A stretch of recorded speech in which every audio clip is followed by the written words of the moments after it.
mi nombre es Omar y yo soy psicólogo. Como recordarán si vieron el último video, he decidido comenzar una serie llamada Aprendizajes acerca de la pandemia. En esta serie mi intención es reflexionar sobre varios temas que considero han surgido a nuestra conciencia a lo largo de la experiencia de los últimos meses o que ya estaban ahí pero que necesitamos arrojar luz hacia ellos, analizarlos, deconstruirlos para poder obtener un buen resultado. Uno de los temores que ya he mencionado es que terminando este suceso podamos tener solamente dos caminos posibles. Uno de ellos siendo la generación de mayor conciencia tanto a nivel individual como a nivel colectivo y por lo tanto personas y comunidades más resilientes, fortalecidas, que han aprendido acerca de esto, que nos adaptamos y que hemos generado nuevas estrategias o nuevas aproximaciones a estos problemas, lo cual nos permite evolucionar en todos los sentidos de la palabra. Sin embargo, creo que también hay otra posibilidad. Creo que el hecho de no hablar, el hecho de no repensar estos temas, es dejar una puerta abierta e invitar a que las sociedades puedan aceptar e incluso llegar a justificar cuestiones que ya hemos visto, cuestiones como el uso de medidas represivas y autoritarias para supuestamente contener la pandemia o la aprobación de leyes que tengan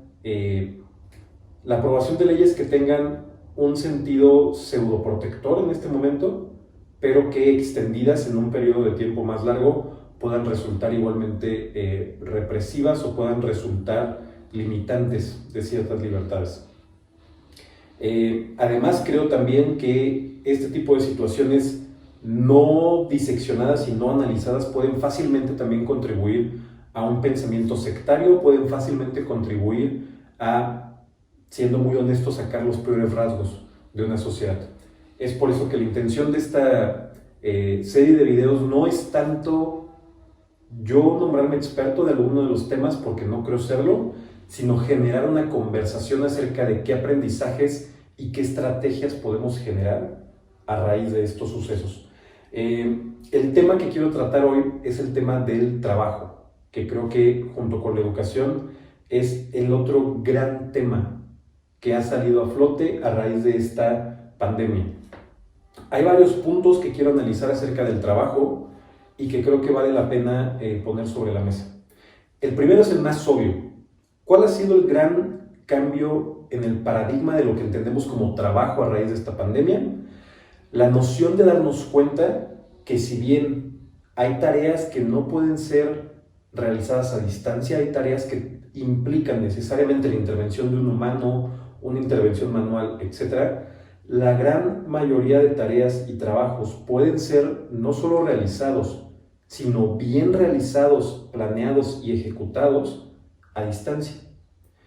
Probablemente la gran revolución de este siglo será darnos cuenta que no es necesario que todas las personas estén en un centro de trabajo, que no es necesario que todas las personas estén físicamente presentes para poder realizar sus actividades. Esto es algo que ya sabíamos, porque es algo que ya se había implementado anteriormente, pero creo que algo que cabe mucho rescatar es el cambio de enfoque. Dentro de mi experiencia, el trabajo remoto, o lo que hoy conocemos o se popularizó como home office, se otorgaba como un lujo, se otorgaba como una prestación, incluso se le veía como uno de los posibles atractivos para decidirnos por una cierta posición en una cierta compañía. Cuando creo que hoy en día eso comienza a girar y deja de ser percibido como un lujo o como una comodidad y comenzó siendo más una necesidad y hoy en día se transforma, creo yo, o tiene el potencial de transformarse en el nuevo paradigma de trabajo. Es decir, lo raro será en un futuro, creo yo, poder encontrar posiciones de trabajo donde de hecho tengamos que estar en un centro de trabajo, ¿no? Creo que este suceso, creo que la pandemia vino a encargarse de cambiar esta percepción. Creo yo que es algo potencialmente bueno, pero también es algo potencialmente malo. Creo que es potencialmente bueno porque finalmente podemos revolucionar toda una serie de conceptos. cómo nos vestimos en una oficina, cómo nos comunicamos en una oficina, desde dónde podemos trabajar, qué tanto podremos tener acceso a una vida, digamos, más nómada o de más movilidad. Y creo que eso es una ventaja. Sin embargo, representa también, su correcta implementación representa una serie de retos. Tenemos un reto en donde, si bien a muchos de nosotros no nos agrada al 100% la idea de tener que desplazarnos a un centro de trabajo para realizar las actividades, tenemos que admitir que tener un centro de trabajo permite también tener una barrera física y mental. ¿A qué me refiero con esto? Estar en un centro de trabajo nos permite saber en qué horarios, en qué espacio y con qué personas mi propio self está dedicado a trabajar. Y entonces, cuando salgo del contexto de esas barreras físicas, de esas personas, de esas relaciones, de ese ambiente, sé que estoy en un estado de no trabajo. Sé que puedo dedicarme al ocio, al descanso, al estudio, al tiempo familiar, al tiempo personal, etc. Uno de los grandes retos del trabajo remoto será cómo lograr que existan esas barreras dentro de casa. Cómo lograr que el hecho de que ahora muchos aspectos de la vida se realicen al interior del hogar no termine por desdibujar estas fronteras.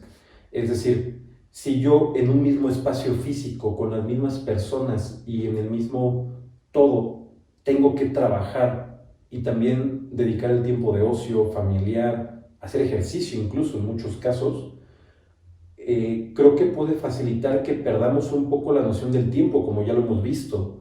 La mayoría de gente percibe hoy en día que están trabajando más desde casa que cuando acudían a una oficina.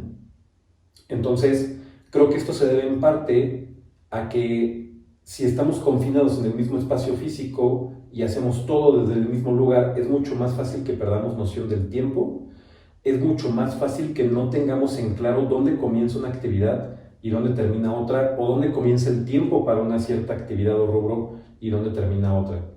Creo que esta situación y la ansiedad y el estrés que generan serán importantes de abordar para lograr una implementación del trabajo remoto satisfactoria. Y tenemos otra cuestión importante, lo que se ha venido a conocer como trabajadores esenciales y no esenciales. Es decir, quién sí tiene que estar en un espacio físico y quién no, pero también quién tiene mayor riesgo de perder esa estabilidad laboral. Desgraciadamente, no habrá, creo yo, mucho que podamos hacer en ese aspecto. Tendremos que encontrar la manera de volvernos indispensables y de no tener en la mente esta preocupación de poder perder nuestra fuente de ingresos, pero creo que habrá casos en donde sea inevitable. Creo que se vendrá una revolución en cuanto a los nuevos puestos de trabajo y las nuevas profesiones que vamos a estar viendo en auge dentro de los próximos años, pero inevitablemente habrá una pérdida de empleos. Y creo que toda revolución laboral, social, cultural, lo vimos en la época de la revolución industrial, creo que todo gran cambio, creo que todo cambio revolucionario implica el hecho de dejar atrás ciertas posiciones, ciertas tareas o, por más feo que se escuche, ciertas personas para dar paso a la siguiente época. Creo que será inevitable. Creo que será inevitable perder estas posiciones de trabajo, pero creo también que deberíamos anticiparnos y deberíamos de buscar cómo podemos lograr la inclusión laboral de las personas que hoy en día serán consideradas no esenciales y volverlas esenciales. No necesariamente en la misma área o en el mismo campo de trabajo, pero ¿y a quién enlazamos con la educación? ¿Qué tan capaces somos de formar personas que se vuelvan indispensables?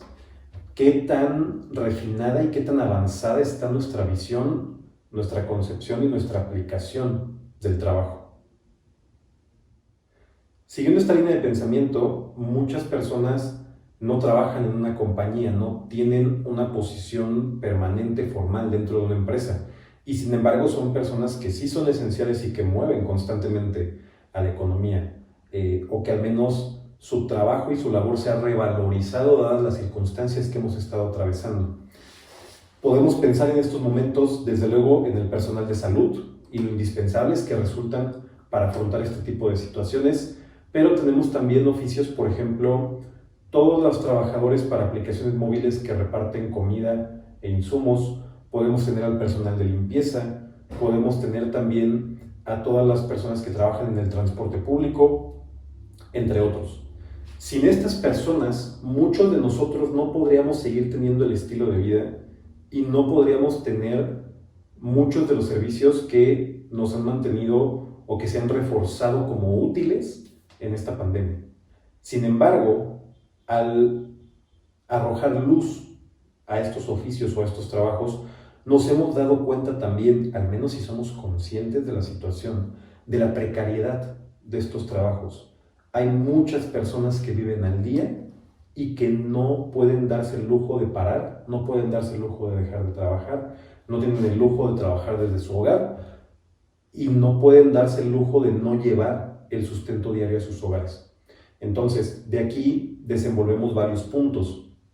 Primero, necesitamos actuar a nivel social, necesitamos impulsar legislaciones, necesitamos impulsar políticas públicas que protejan y den acceso a la seguridad social a este tipo de empleos, que protejan los derechos del trabajador y que dejen de precarizar sus condiciones de trabajo.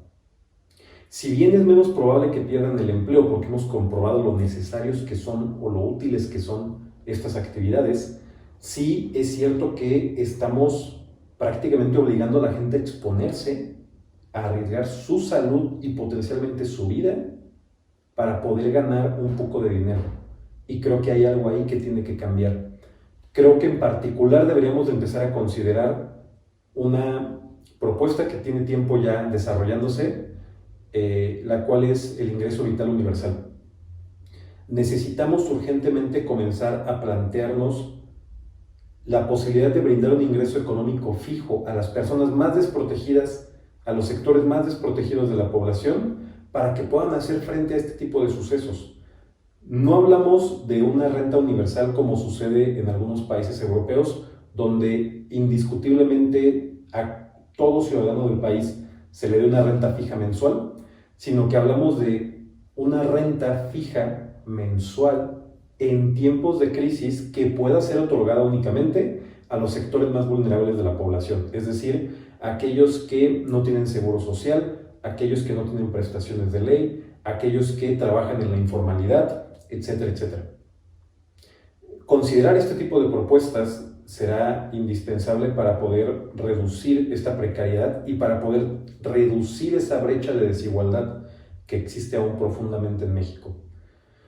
Dos puntos adicionales con los que me gustaría ir cerrando este video es los retos que impone en las personas, enlazando un poco al primer punto que fue el trabajo remoto, los nuevos esquemas de trabajo, el reto que impone en nosotros la nueva comunicación en cuanto a una gran ventaja que tiene el trato persona a persona, cara a cara, es esto, la posibilidad de la lectura del lenguaje corporal, del lenguaje no verbal. Será un reto para la tecnología adaptarse a la particularidad de la experiencia humana y será un reto para nosotros aprender a leer esa mirada, ese tono de voz, esa postura corporal, esa vestimenta en una pantalla, en una persona que estoy viendo de manera virtual y no presencial. Creo que es un punto pequeño, muy conciso, pero que habrá que tomar en cuenta. ¿Cómo cambiará y modificará nuestra comunicación y nuestra percepción de realidad estos nuevos esquemas de trabajo? Y finalmente, para terminar en una nota un poquito al menos más positiva, también pensar, por un lado, pensar en lo importante que resulta la adaptación en el trabajo para sobrevivir a la crisis. Es indiscutible el impacto económico y el daño que esta pandemia ha generado a miles o millones de negocios, pero también es de resaltar la habilidad de adaptación que han tenido ciertos empresarios, emprendedores, trabajadores, para no permitir que su sector, que su industria, que su empresa, que su fuente de ingresos se extinga. Había usado ya yo un ejemplo anteriormente donde algunas personas que conozco invirtieron en abrir un gimnasio, un local muy grande con mucho equipo en enero. Después de apenas 2 meses de operación, este suceso llega, todos los lugares se cierran, comienza la cuarentena y después de una inversión millonaria, estas personas están sangrando dinero. Hubiera sido muy fácil, o quizás hubiera sido incluso lo lógico, terminar el proyecto, dejar de perder dinero y tratar de esperar a la oportunidad de generar un nuevo proyecto cuando la situación mejore. Sin embargo, eso no fue lo que ellos decidieron. Lo que ellos decidieron fue adaptarse y cambiar el modelo de negocios. ¿Qué comenzaron a hacer? A rentar el equipo. Tú quieres tener una bicicleta estática en casa para mantenerte en forma, este gimnasio te la renta. Tú quieres seguir haciendo una rutina de pesas en tu casa, este gimnasio te renta el rack y las mancuernas.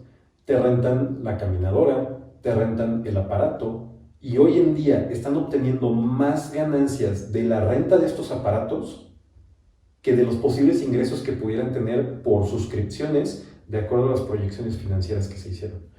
Es solo un ejemplo muy sencillo de qué tan importante es ser flexibles en el modelo de negocios, tener la capacidad de adaptación, de tomar esta bola curva y generar algo positivo de una situación potencialmente catastrófica. De lo cual derivo mi idea final y con la que cierro este video, que es: la crisis no es deseable. No vivimos pensando que queremos que suceda una crisis, eso sería masoquismo.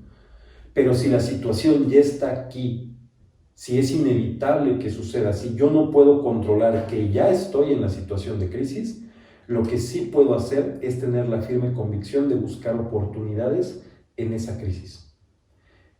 ¿Qué tanto es nuestra actitud, no solamente personal, sino también en temas laborales? ¿Qué tanto mi actitud es: soy incapaz de afrontar esta crisis representa el final de algo o una catástrofe aún mayor? ¿O qué tanto mi mindset está localizado en cuanto a qué cosas puedo aprender, qué cosas puedo cambiar, qué cosas puedo mejorar, cómo me puedo volver ese trabajador esencial, qué nuevas oportunidades de negocio, de operaciones puedo yo proponer a raíz de esta crisis? Si logramos ver que la crisis no es deseable y que la crisis no se disfruta, pero que la crisis puede generar una ventana hacia algo que quizás antes no habíamos pensado, tendremos mucho más probabilidades de sobrevivir a esa crisis. Creo que estos son algunos puntos básicos que tenemos que pensar y reflexionar acerca del trabajo. Creo que todo el tema del trabajo debe de ser puesto bajo un gran reflector porque, insisto, acompañado de la educación, no es el único tema, revisaré y analizaré más, pero son los dos grandes elefantes en la habitación.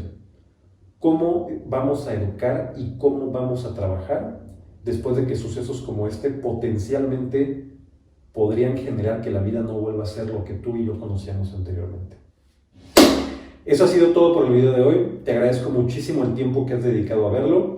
Recuerda que este es un espacio para conectar personas, desarrollar líderes y potencializar nuestro desarrollo. Mi nombre es Omar Ojeda, yo soy psicólogo. Como siempre, en la parte de abajo tienes un espacio para dejar comentarios. Hagamos de esto una conversación. Me encantará escuchar todas las ideas que ustedes puedan aportar acerca de estos temas y abrir un pequeño debate. Y encontrarás también todos mis datos de contacto en caso de que quieras iniciar coaching o terapia. Será para mí un gusto conocerte, saber de tus necesidades y poder ayudarte a lograr tus metas. Nos vemos la próxima.